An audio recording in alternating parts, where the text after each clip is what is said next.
dans la réalisation des projets communaux. Cela permet que les populations s'approprient effectivement les projets, parce que comme disait mon prédécesseur, les OSC, c'est les personnes qui la constituent essentiellement. Comme autre recommandation, nous avons suggéré aux deux parties de travailler de façon transparente. Parce que quand c'est flou, quand on ne sait pas comment ça va, on ne s'y engage pas vraiment. Il faut que la transparence soit l'un des maîtres mots. Et quand on dit transparence, il faut également voir la bonne gouvernance. Parce que la bonne gouvernance pour les deux acteurs, c'est-à-dire les CTD et les OSC, est basée sur trois principes fondamentaux. Nous avons la participation qui est l'un des principes de base de la bonne gouvernance. Nous avons la responsabilité, parce que chacun doit connaître sa responsabilité afin de l'exercer. Si je ne sais pas que je suis responsable de, je ne peux pas en exercer les pleins pouvoirs. Si je ne sais pas que ma responsabilité est de veiller à ce que, je ne peux pas avoir le regard sur cette chose-là. Comme troisième pilier, donc, c'est la transparence. Il faut que tout soit clair, que ce soit bien établi entre les deux parties prenantes. Comme autre recommandation, nous suggérons de promouvoir la signature d'accords de coopération et ou de contribution entre les CTD et les OSC. Ces accords leur permettent effectivement de définir leurs axes de travail, les axes sur lesquels ils vont pouvoir travailler. Et comme je disais tantôt, il ne faut pas seulement signer les accords, il faut également pouvoir respecter ce à quoi on s'engage.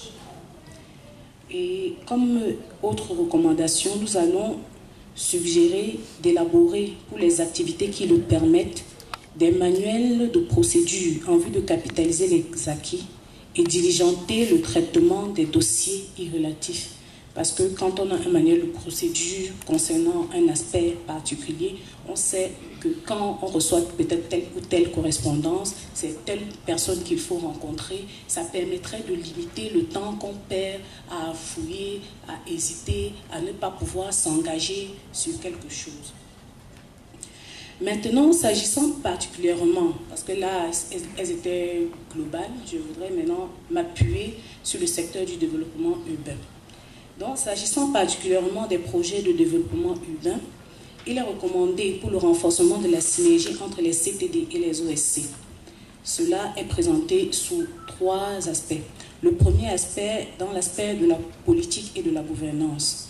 Il est recommandé donc de participer à la préparation, à l'implémentation et au suivi de documents de planification urbaine et régionaux, notamment en aidant les autorités locales, ça s'adresse spécialement aux OSC, en aidant les autorités locales, autant que faire se peut, à identifier les besoins, les prioriser à travers des processus participatifs. Il est important de prioriser les besoins parce que les besoins sont immenses et multiples. C'est en consultant les populations que la mairie pourra savoir la priorité de ma population, c'est ça. Donc, il faut que je travaille prioritairement à ceci. Parfois, la mairie peut se mettre à travailler, mais sans être dans le domaine qui intéresse, qui a la primeur des populations. Et ce travail n'est pas bien apprécié, il n'est pas vu. Pourtant, c'est un travail. Également, toujours dans le cadre de la politique et de la gouvernance, nous suggérons aux deux parties de travailler consensuellement pour mobiliser les populations au processus consultatif de réalisation de projets de développement urbain. En exemple de projet de développement urbain, il faudrait prendre en compte l'élaboration des documents de planification urbaine. Je voudrais faire la précision que quand on parle de développement urbain, ça ne veut pas seulement dire document de planification urbaine. Quand on parle de développement urbain, on parle de tous les aspects de la vie en milieu urbain. Notamment, on pourrait parler de la sécurité, on pourrait parler de l'éducation, on pourrait parler de doter les populations des services urbains de base, même et éventuellement dans le but d'améliorer les conditions de vie en milieu urbain. Cette mobilisation doit pouvoir inclure les personnes pauvres, les groupes vulnérables, toutes les tranches d'âge, prendre en compte l'aspect genre en vue de développer de façon équitable et de promouvoir la paix sociale et la dotation prioritaire des infrastructures et services aux zones urbaines les moins développées.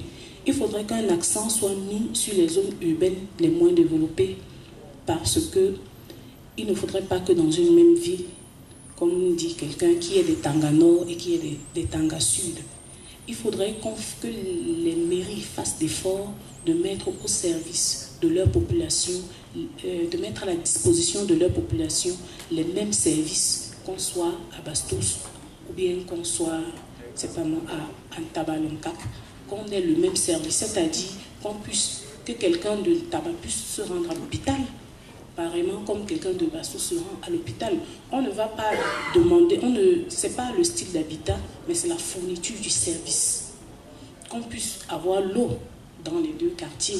On ne demande pas que les deux quartiers soient Bastos, mais que les services soient fournis de même qualité dans les deux zones énoncées. Toujours en matière de politique et de gouvernance, il serait important de développer des mécanismes visant à encourager et permettre à toutes les couches sociales, notamment les personnes pauvres et vulnérables, à s'engager dans les forats communautaires. Mon prédécesseur disait qu'on organise des forats où on attend 500 personnes et 10 personnes viennent. Dans la suite, dans le cadre général du développement, l'État, à travers le ministère de l'Habitat et du Développement urbain, aurait mis en place une stratégie de développement urbain. Et nous nous questionnons quelle est la place des OSC dans la mise en œuvre de cette stratégie. Pour cette raison, nous invitons Madame Neyebiyekwe Martine de nous dire un mot afin non seulement de contribuer aux échanges et mieux nous édifier de ce que l'action gouvernementale prévoit quant aux stratégies de développement urbain au Cameroun. Madame, vous avez la parole. Merci, monsieur le modérateur, de me passer la parole. Je voudrais d'abord vous transmettre les félicitations de monsieur le ministre de l'Habitat et du Développement urbain, n'est-ce pas, pour l'initiative que vous avez prise d'organiser cet espace d'échange qui nous permet, n'est-ce pas, de vous édifier un tout petit peu sur ce que fait le développement urbain pour améliorer, n'est-ce pas, la collaboration ou alors la coopération entre le ministère déjà, les CTD et les organisations de la société civile. Permettez déjà que je vous dise, n'est-ce pas, en quoi le ministère du Développement favorise, n'est-ce pas, la synergie entre les CTD et les OSC, puisque c'est la question qui est posée. En réalité, notre intervention dans ce panel relève de ce que le ministère intervient dans l'urbain. Quelqu'un l'a dit tout à l'heure, le développement, c'est l'amélioration d'un État vers un État meilleur. Et nous, c'est parce que nous intervenons dans l'urbain que cette problématique nous préoccupe, étant entendu que les collectivités territoriales décentralisées ne sont pas sous la tutelle du MINDU, et également les organisations de la société civile n'en font pas également partie. Le ministère de l'Habitat et du Développement urbain a déjà dans sa structure mis en place au niveau des services déconcentrés du MINDU un service qui est appelé le service du partenariat local. Je ne sais pas si beaucoup d'organisations de la société civile sont au courant de ce démembrement des services déconcentrés, mais en réalité, ce service a pour vocation de travailler tant avec les CTD qu'avec les organisations de la société civile qui interviennent dans le domaine du développement urbain, qui, pour le reste, est un domaine extrêmement transversal. C'est-à-dire que dans la ville interviennent pratiquement tous les sectoriels, c'est-à-dire tous les ministères, n'est-ce pas, qui fournissent soit des services qui peuvent contribuer à l'amélioration du cadre de vie des populations, soit du cadre de vie des populations tout court. Alors, le service de partenariat local dont je disais a pour rôle d'encadrer les OSC. Et le ministère a également mis en place un outil que l'on appelle le contrat de ville. Le contrat de ville qu'il a mis en œuvre avec certaines communautés urbaines et certaines communes du pays. Et dans le cadre de la mise en place de ce contrat de ville, ou alors de l'exécution des projets qui sont inscrits dans le contrat de ville, on a mis en place ce qu'on appelle les comités locaux de concertation. Ces comités locaux de concertation ont un but simple, c'est-à-dire qu'avant qu'on ne décline les programmes qui sont inscrits dans le contrat de ville, il y a un choix des projets qui est effectué. Et ce choix des projets est fait avec la participation tant des collectivités territoriales décentralisées que des organisations de la société civile, qui doivent dire ce qui pour eux leur semble prioritaire. Et c'est à la suite, n'est-ce pas, de cette expression de leurs besoins, de la priorité de leurs besoins, que les programmes sont établis d'une année 1 à une année N+1. Le ministère du développement urbain, de l'habitat et du développement urbain, a, pour la petite histoire, dans le cadre du contrat de désendettement de développement, le second, je ne sais pas s'il y en a beaucoup qui sont au courant de ce qui est fait, qui va profiter aux communautés urbaines de Garoua, de Bertoua et de Bafoussam, a justement mis en place ce cadre, dans le cadre de l'élaboration des études qui devaient permettre de ressortir les différents projets qui devaient être réalisés. Et je dois ici vous dire que tous les projets qui ont été retenus ont été choisis, ou alors, comment dire, priorisés par les organisations de la société civile de ces différentes villes. Mais je dois également relever que cela a été assez fastidieux de pouvoir mettre la main sur les organisations de la société civile qui exercent véritablement dans le domaine du développement urbain. Et ça nous pose un véritable problème. Parce que lorsque nous initions des projets, nous n'avons pas en face, n'est-ce pas, des interlocuteurs valables.